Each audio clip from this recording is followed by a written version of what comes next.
And our fourth storyteller is Andy Karanikas. Andy.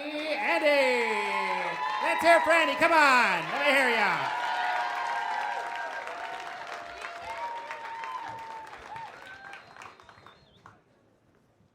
I have to follow up the dominatrix story. The story I'm going to tell you takes place in 1985.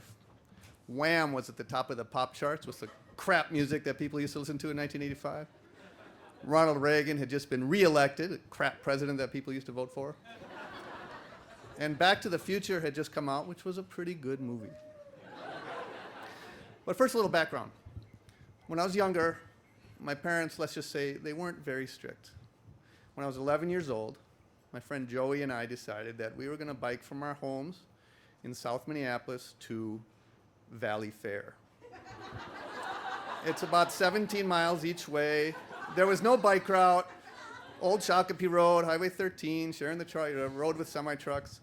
And I don't remember asking my parents so much as informing them, we're going to bike to Valley Fair Saturday. Okay, have a good time. Later on in high school years, we sort of had two rules. One was curfew's 1 a.m., but if you're not home, you can call. Tell us where you are so we don't worry. And never get in the car with a driver who's been drinking. Two rules, very easy to follow those rules. 15 years old, I could call at 5 to 1.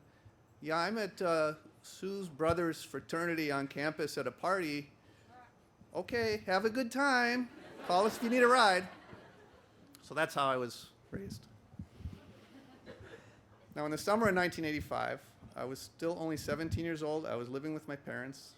I had finished 1 year of college. And I wasn't excited about college, and I certainly wasn't excited about the full-time job I had to pay for college. But what I was excited about was that summer, my friend Jim and I, we were going to take a road trip to California. And I'd never been to California. I always wanted to go. I don't really know why, but it was kind of a thing I wanted to do. And as the summer wore on, Jim came to me in August sometime and said, time, money, I'm not going to be able to swing it. So here I am. This is the thing I was looking forward to, and I'm all alone. I'm not going to drive to California by myself. That would be crazy. So about a week or two later, I was driving to a friend's house from somewhere like on a Sunday night. And on the car radio, there was a show on NPR called Talk Talk, hosted by a man named Jerry Galvin. It was a national show broadcast out of Cincinnati. He had request night. That was the theme, just request night. One of the requests was someone called in and said he was requesting someone to ride with him from Minneapolis to Portland, Oregon. I thought, well, this is a sign. So he gave his number on the air, gave his actual phone number on the national radio show. Like I said, I was driving to a friend's house, so I got to Mike's house, called this number, and sure enough, the guy answered. And we talked, and I arranged to meet him the next day for lunch at the Egg and I on Lindale Avenue. To plan the trip. You can't do a trip like this without planning. That would be crazy. So, got to Egg and I, and the guy seemed normal enough. He was probably 23 or 24, clean cut, kind of preppy looking, dark hair.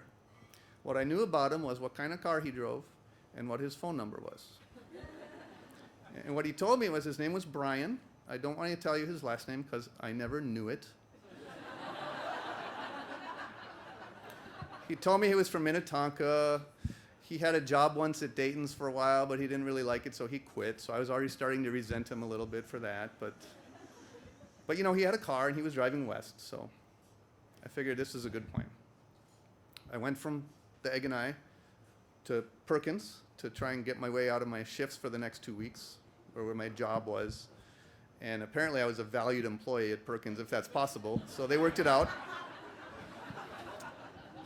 And then I went home, and I told my parents, I'm going to drive to Portland, and then we're going to go down to L.A. I'm going to drive with this guy that I met on the radio, and we're leaving tonight. Okay, have a good time. If you're going to Portland, make sure you call Uncle Bill. Here's his number, right? Not, who is this guy, or can we meet him? Just have a good time. Call Uncle Bill. So at midnight, I don't know why we left at midnight, but at midnight on September 9, 1985, this was the day we had lunch. This was now within a day of when we met. He came and picked me up. We got in the car, and we started driving. He drove first.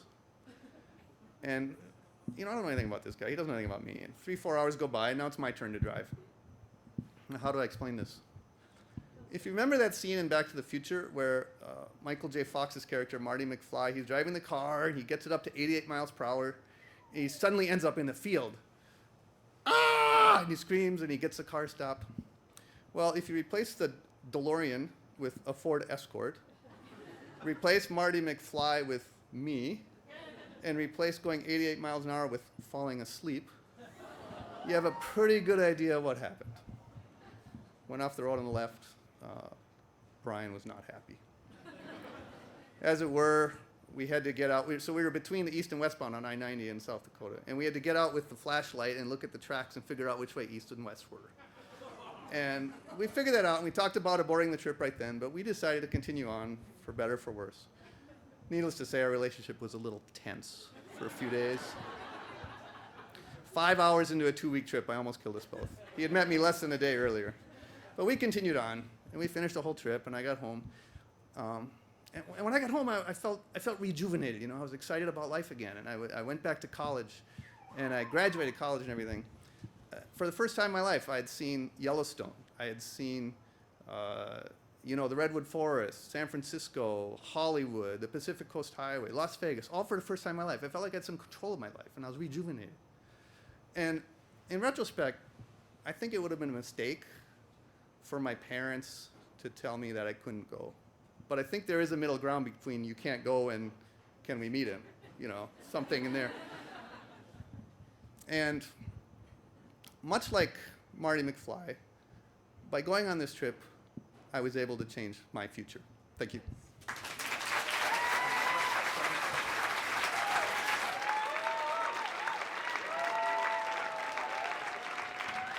Let's hear it again for Andy.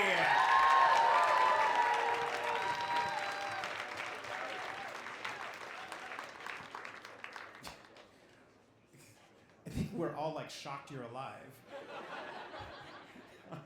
I have to take issue with one thing. Wham was not crap music.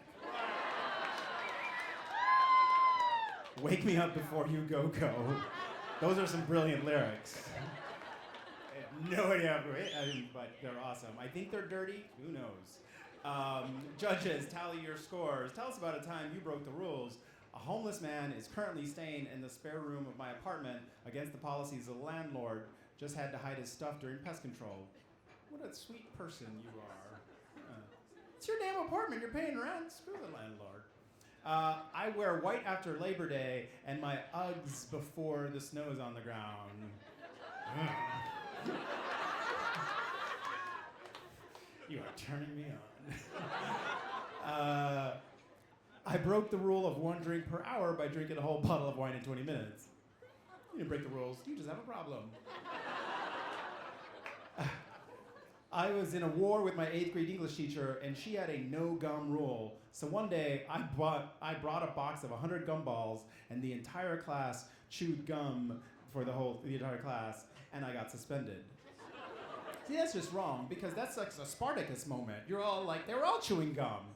Like, you all did it. See, this one, I can't decide if I love or hate. I break HIPAA. You all know what HIPAA is? Private medical privacy. I break HIPAA every time I come home from work because being a nurse is emotionally exhausting. Everyone does it. Nothing is private. I mean, it's kind of scary on the one hand, right? But on the other, she does really good. You do good work, but don't use names. When I was a Peace Corps volunteer, I helped a friend smuggle a pissed-off domestic cat across the border from Lesotho to South Africa in a cigarette box. The cat now lives with my friend in Tucson, Arizona. It's a well-traveled cat.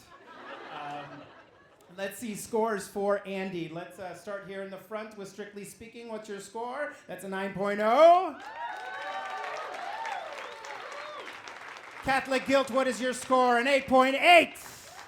And Teacup Pig, what is your score? It's an 8.5. And now this is storyteller number 5, and so after this storyteller, we will take an